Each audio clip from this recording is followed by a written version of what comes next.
Okay, and welcome to the hybrid performance recovery phase. Just putting this video together. It's been kind of timely. If you were in Toronto, like I am, the Toronto Hyrox just concluded, and I've been working with a lot of athletes who've been training for that for the last few months. So I've noticed some common patterns of like injuries, overuse, things like that leading up to the race. So I just wanted to address a couple of my thoughts on it and just getting into what the recovery phase is and how you can tailor it to your Hyrox training. So we'll go through a few different things today about lifestyle, exercise, and just what about peaking and getting into your next race. So we'll dive into a few of those in some depth. So stay tuned and let's get into it. Every peak must have a valley. The general concept with this is you can't be in peak peak race shape all year. You have to have some off time to rebuild, reset, and recover. So that's just an analogy I like to use. So basically, if you just come off a race, you're in very, very Hyrox focused, getting into it, pushing yourself, and then ideally everything timed up nicely. So on race day, you were feeling good and you ran your best time possible. But however in shape you feel on race day, that's not sustainable for the whole year.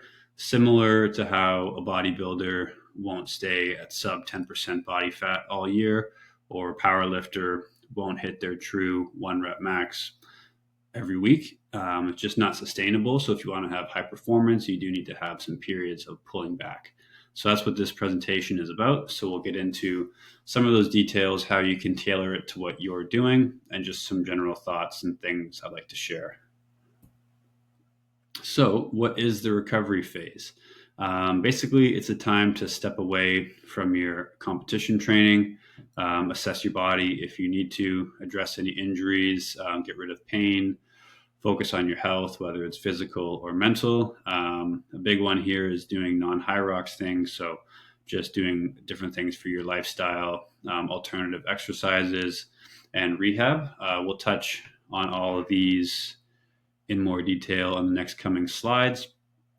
But like I said before, just taking a step away, you're not resting completely and just sitting on your ass doing nothing, but just a time to try some new things and just pay attention to your body and address any issues that may have come up during your peaking period. So first one we'll get into is lifestyle. So a couple big ones here I have on the side. So sleep, stress, nutrition, social, and just in general being a normal human. Maybe taking some time out of the gym, taking off your headband, putting a shirt on, those kind of things.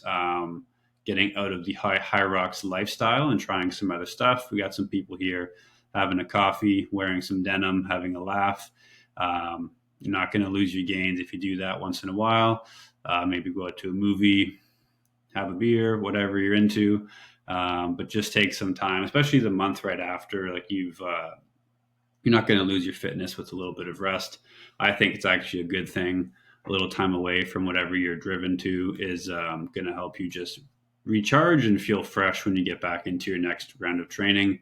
But a big one here, working on your sleep, stress management. If your diet has been lacking or it's been very performance based and maybe there's things you need to address, or caffeine intake has been really high, that's also a good one just to cycle off that for a little bit. But everyone's different, but these are just some main pillars I like to look at with people when they're in the starting up the recovery phase. Big one here as well, I see this one a lot as a massage therapist, is the rehab side. So with Hyrox, as you would know, it's 50% of the race is running, and then there's most of the exercises are lower body intensive, pretty much all of them. So this is a good time just to address any overuse injuries. That's mostly what I've seen is going to be like knee pain, shin splints, plantar fasciitis, low back pain, tight hips, mostly just muscle tension. I haven't dealt with anything more significant than that, but you could have some Achilles Achilles inflammation, like a tendonitis or something, or things of that nature. You do get a little bit of upper back and neck tension, maybe just from running and doing some of the pulling things. But the majority of what I've seen is lower body heavy. So this is a good time just to work on whatever you like as your rehab modalities. It could be stretching, it could be foam rolling, massage therapy, physiotherapy, chiropractic, osteopath, whatever you're into. But if you have something that's bothering you now, more than likely, if you just ignore it, as you start ramping up training, especially the running volume, it's more than likely going to flare up again. So depending on how significant your injuries are, you really want to take care of them before you start getting back into heavier training, just because if you have this lingering, it's just a pain in the ass to have certain things linger all year. And I find shin splints and plantar fasciitis especially take a long time to heal. So those are things you want to get on top of now and just address it. So that's a big takeaway from this one here. Go next slide. So on the exercise category, like I said before, not Hyrox, things that are going to be low load, taking some time off your feet, especially with running. I know a lot of people who are into Hyrox love running, but again, based on my last slide, if you have overuse injuries, just carrying on with what you're doing and crossing your fingers, hoping it'll go away is not the way to do it. There are a lot of ways you can still challenge yourself fitness wise without killing your body. So a good one, for example, we got this guy doing some paddle yoga. That might be a bit extreme for most of you, especially if you live in a city or a cold place. But yoga in general, it's a great way to work on your balance, stretching, isometric holds, different positions that you don't get into in your Hyrox training, but that are beneficial for your body. And it's going to be challenging without putting too much stress on your joints or beating you up with the impact of running. So if you're unsure about that, I would say try a hot yoga class or try something along those lines. Not Pilates so much because it's a lot of crunching and V-sits and things on your back. And I find it's a little more, can be a little more kind of hurt your back in that sense. But if you like it and it doesn't bother you, go at it. But I'm a big fan of hot yoga. That's something I like to do when I'm in a recovery block. Steady state cardio. This could be something like an assault bike, an elliptical machine, walking uphill, hiking, something where you're not really pounding or doing like a rowing machine is, if it doesn't bother you, but that's in the Hyrox, you probably did a lot of it in the last few months. So just something that's not race specific. So air bike is a great one. You can do fast intervals, slow intervals, steady state stuff. It's good for your arms and your ribs as well. We'll get into that later, but it can help mobilize your spine a little bit too. So it's a nice one to use. And then for the general time period, I would say minimum 4 weeks. If you have something more significant of an injury, like I was talking about earlier, then you might want to stretch it to 12. Or if you did have a bad muscle tear, or maybe you rolled your ankle, or you did something a little more serious, hopefully nothing like major, like an Achilles tear, because that would put you out for over a year, but something more on the muscle damage side, or like sciatica maybe, or some low back issues going on, but hopefully nothing too significant. But normally, 4 weeks is a good time for most people. And then if you need more, you can slowly ramp up the intensity as you go into week 12. That just sort of depends, but that's just a very general timeline because a lot of injuries take around this time to heal.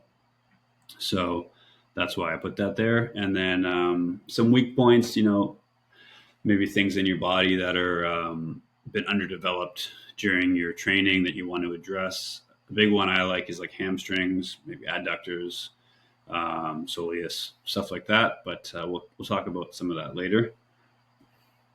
All right. Now we're going to nerd out a little bit with some of the technical stuff in terms of training and movement and those type of things. So starting with the core, a couple things you want to address.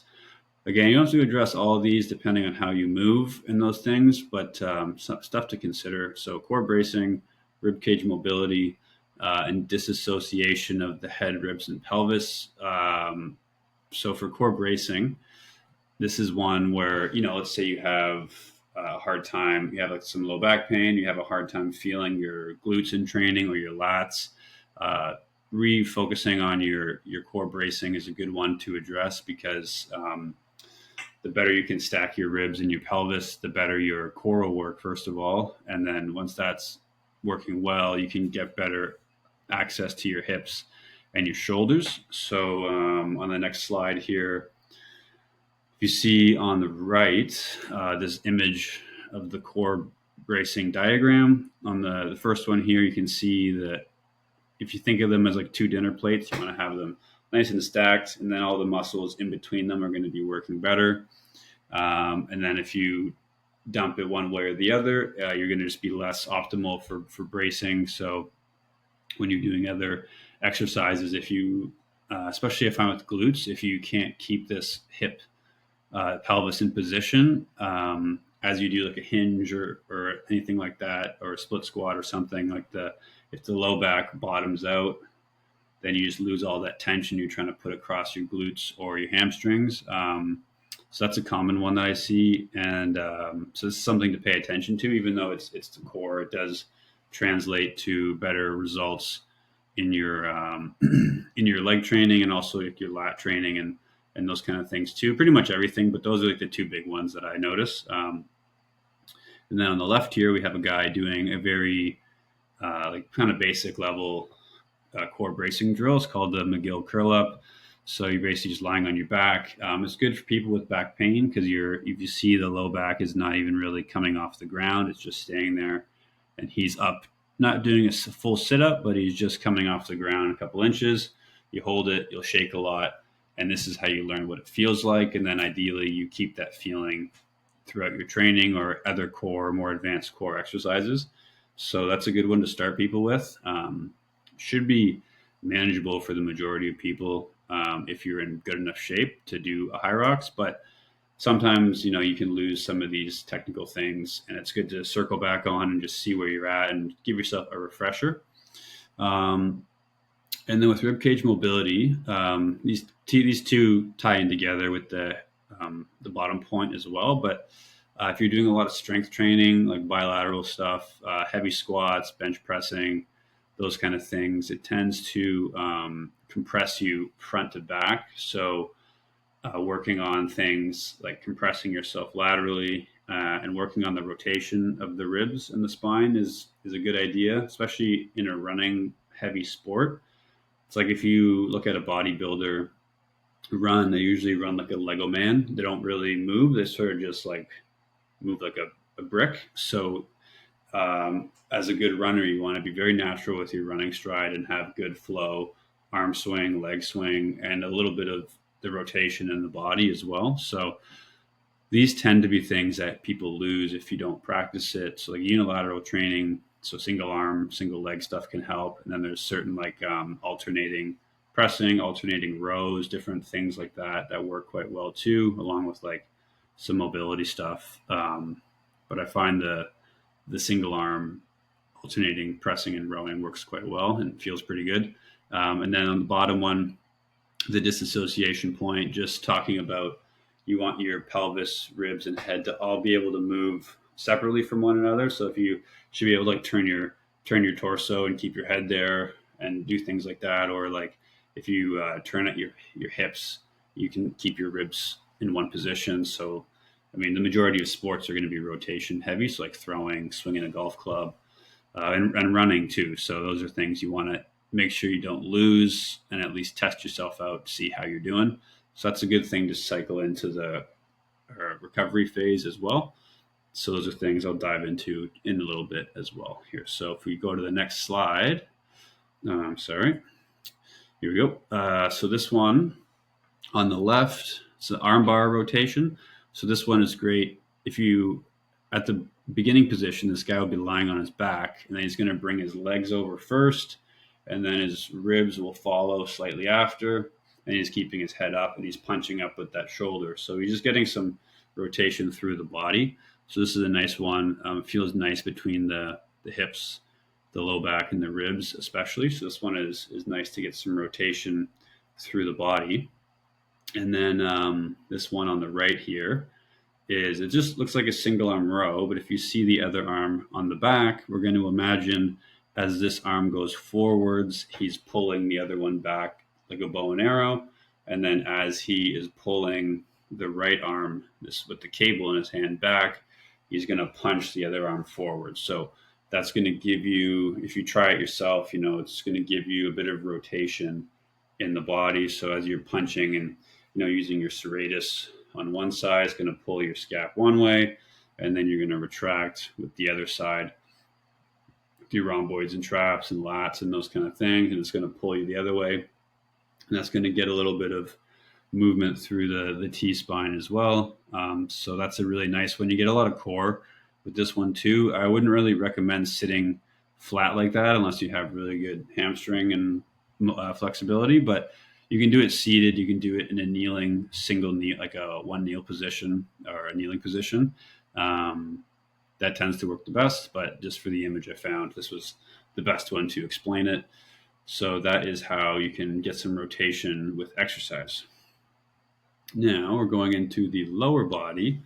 So for this one here, a couple big ones I want to get into is foot pressure, hip extension, and internal rotation. So those are like the big three that you want to address. And at least if you're able to assess people, that's a good one to look at too. How is their foot presenting? Are they able to access different parts of their foot with different movements? Exercise execution, those kind of things. Hip extension. This does go back a little bit to the core bracing one too. So if someone is in the anterior tilt position or the pelvis is dumped forwards a little bit, they're going to have a harder time getting into full hip extension. And with that being said, then the quad will be never fully in the lengthened position either. So it's a big one to try to train because it tends to be, the rec fem tends to be tight on people, especially if they do a lot of running and a lot of like HIIT training or group training or things where they're not spending the time in those positions. It tends to be one that you lose. And that's the same with true hip internal rotation. So a lot of people will have really tight glutes.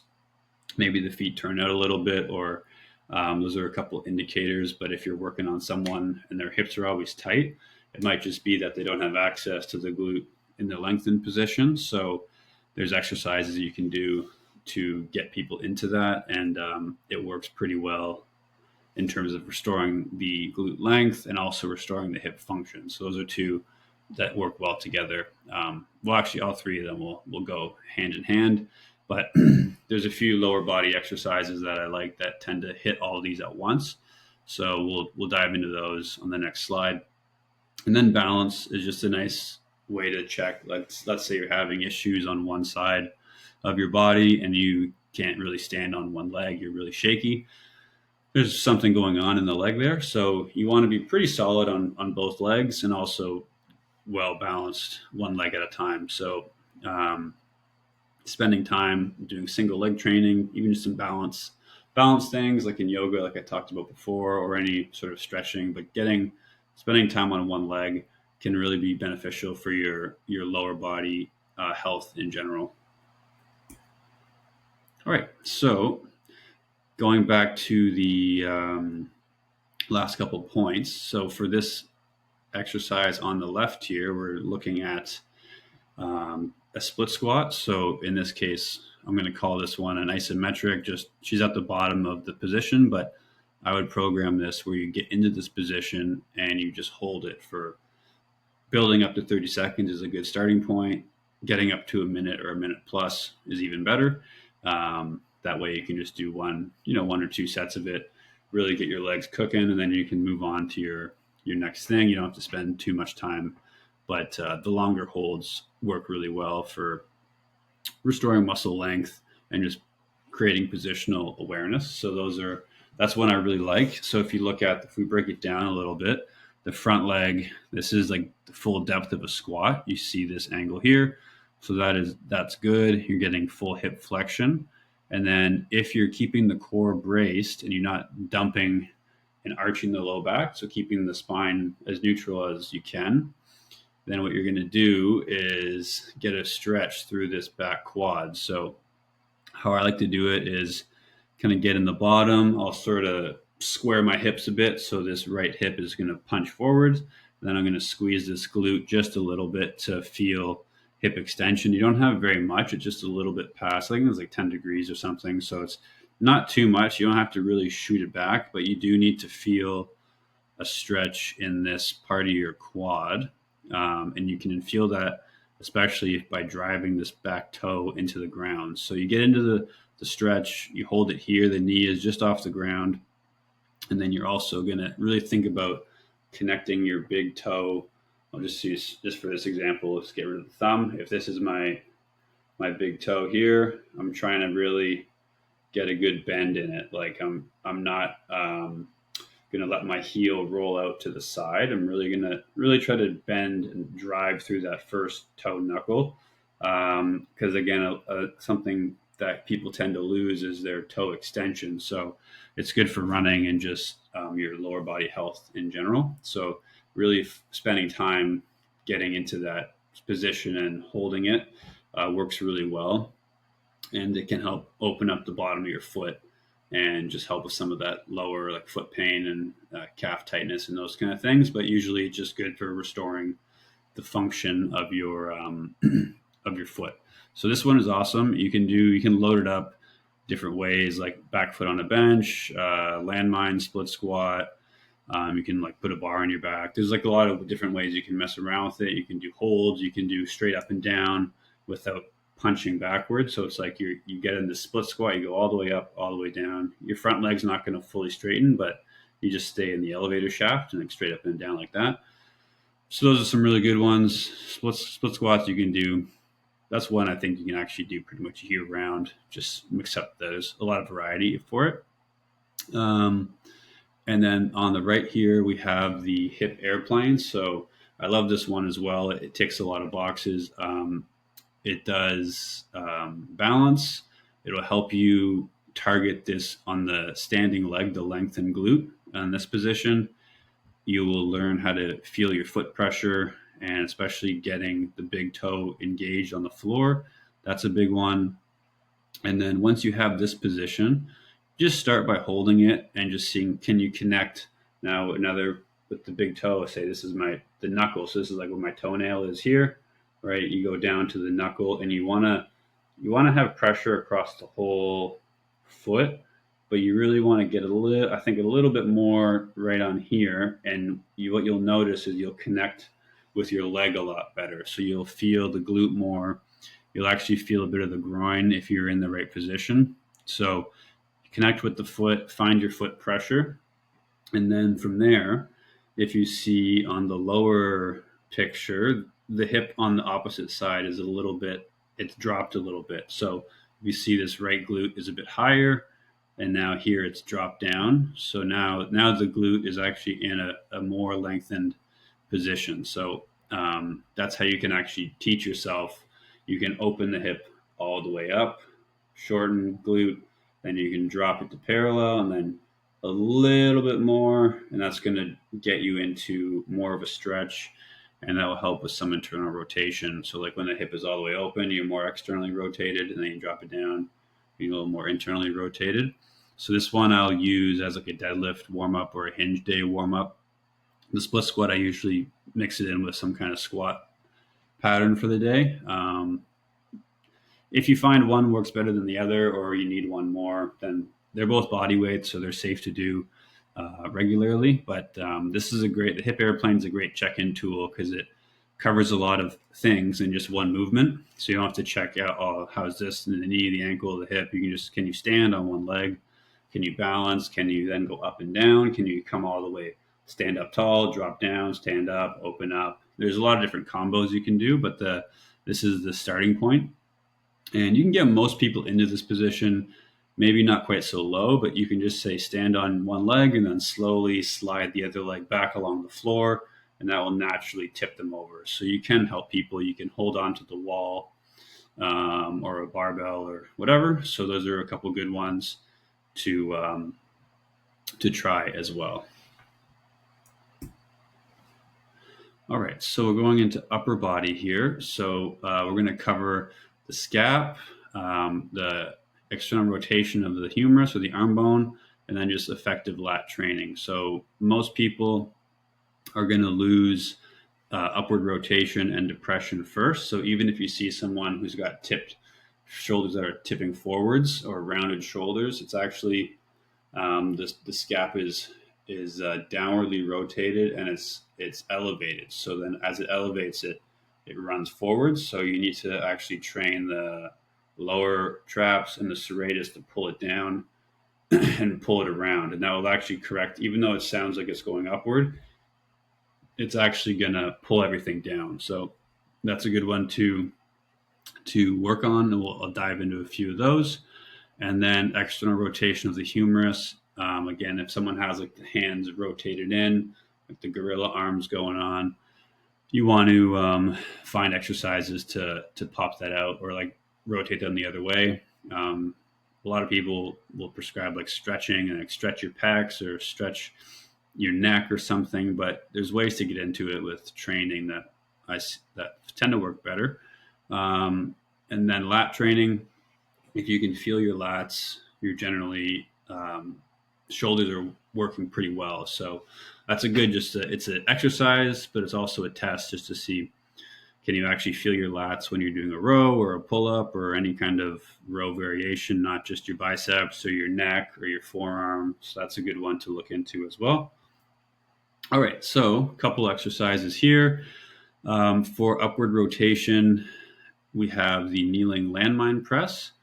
And the high cable bicep curl works really well too. But for the landmine press, you're just going to basically punch up and with that scap, a little bit of a push, a little more. And that'll get your serratus feeling good. And even at the top, when you get to that full punch, you want to think about just sucking the shoulder down a little bit. So your serratus is activated, your lower trap.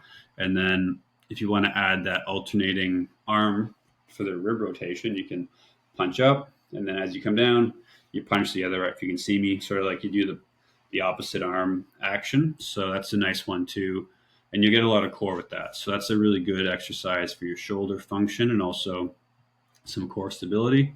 And then on the right here with the high cable curl, this one is really good. It's going to really externally rotate your humerus or your arm. So that's going to get your elbow ditch, like where you bend the elbow, up to the ceiling. If you let the cable pull you forwards a little bit, you'll find your scap will move around your body, and then you hold that position. I actually get when I do it myself, a lot of serratus with this, and you will get it's not the best bicep pump compared to some of the other bicep variations, but I use it more as a warm up for my shoulders. It gets a lot of positions that you are hard to get with other training, and I like it. I actually like it before I front squat. I like to just get into that position. So when I front rack, I just feel like I can protract a bit more and externally rotate a bit more. So that one is good. So these are two important ones. You can try them out, see how they feel. Okay, just a few more things to cover here, but with exercise selection, the main thing you want to focus on is trying to limit load, since you're in a recovery phase, finding things that are challenging but not necessarily heavy. So staying away from heavy barbell stuff, things like isometrics, tempo, pauses. If you do use a barbell, just finding ways to make it harder without making it heavier. That way it makes recovery easier, or you can recover faster without beating yourself up. So in a recovery phase, especially like really long holds, tempos with body weight or light loads is a really good one. Or even like with the cable curl, that's compared to all your other bicep variations, you have to go lighter on that one, just in the position you're in. So you can get a good pump, some higher reps versus an easy bar and just like blasting yourself with heavier weights. So that's a good one to check. And then bilateral versus unilateral. So again, like addressing a lot of the imbalances. I would do a lot of unilateral stuff. You don't need to have your program specific, like everything has to be unilateral, but you could do, for example, like a split squat and maybe like a leg press with tempo or just something like that, or single arm rows, and then maybe like dips to help with shoulder function. That's a good one. But something, at least having a little more, like you call it functional strength or functional hypertrophy. So you're not just doing bodybuilder style stuff. You're trying to pick exercises that address some of these imbalances as well. And I was talking about before, but isometrics are a great way to restore your positional awareness and your range of motion. So, like a glute bridge hold or hip airplane, split squats, those kind of things are good for limiting load, but also creating positional awareness. So they're pretty important. And then last one here, doing things like the weak points I talked about earlier, but some supported and isolated exercises that you can push hard that aren't going to drain you too much. So I'm a big fan of the seated hamstring curl. If you have been doing a lot of running, a lot of Hyrox training, you work out in a CrossFit gym or a group fitness studio, you're not going to get a lot of hamstring work. So if you can get on a seated hamstring curl and spend some time just pushing a few sets, once or twice a week, that does a lot of good for your knees and your hips and your back. So that's one I would recommend. Lats, always need big lats. That's always helpful, but it also just means your shoulders are working well and you have good access to the ranges needed to get good lat training. So it's a good sign your shoulders are working well. And last one, just another one you can just isolate is the soleus, like a seated calf raise. It's actually pretty good for your ankle mobility and feeling foot pressure and those kind of things too. But it's one that often just people don't spend a lot of time with. So there are a couple good ones to focus on in your recovery phase as well. All right, we'll just wrap it up here. So if you're still listening, thanks for nerding out with me for the last 10 minutes or so. It's always something I like to do. But in closing, basically, like if you're into the Hyrox, it's awesome, but it's a very low skill activity. Not meaning it's easy, but most people can run. Most people can do the activities in the race. That's why it's popular. It's not like Olympic lifting or some technical, like a low bar back squat or a deadlift or things like that. So you can pretty much, if you're in good shape, you can pretty much do one without doing too much specific Hyrox training. It is good to get a touch on the equipment and the modalities so you're comfortable, but it's mostly just output and being in good shape and not beating yourself up so you're injured. So taking time off, you're not going to forget how to do it. So I'd say you don't need to do it all year. That's a big one, just to save your body. Work hard, but work smart. So you're not just beating yourself up all year if you don't have to. Tying into peaking is seasonal. So you race, I don't know, maybe if you're really, really into it, you might do 4 of these a year. Maybe more if you're like trying to go pro or something, but most people are doing only a handful of these a year, and they maybe do some other things too. So pick your battles, peak for the big ones, and then take time back so you can recover and get healthy again. And then these last two go hand in hand, but like I talked about last slide, the stimulus overload, challenge yourself, but don't kill yourself. Find ways, if you need to work on your recovery, find challenging exercises that don't just require more weight on the bar or heavier dumbbells every week, because you'll run out of recovery and you're not going to get the result you want. So tempo, isometrics, pauses, all that stuff we talked about. And the last one is managing training volume. So if you do a lot of running, do less weights. If you do more weights, do less running, or run faster and shorter or slower and longer, but you can't mash it all together. And plyometric training, if be very smart with that too, and talk to someone who knows about plyos, because it's a very easy way to hurt yourself. I see it a lot, just box jumps or random just jumping training and way too many of them. So understanding you can't have all the dials turned up at the same time. You have all these different factors you have to balance. And if you're doing hybrid training, then you do need to pay more attention to that, because you can't just go hard in every category and expect to do that forever without running into problems. So those are the big takeaways. And I think we'll wrap it there. So if you have any questions, you can email me here, or you can make a comment on the video. But thank you for watching, and good luck with all your training. And yeah, reach out if you have any more questions or you need any help with your programming going forward. So take care, and talk to you later.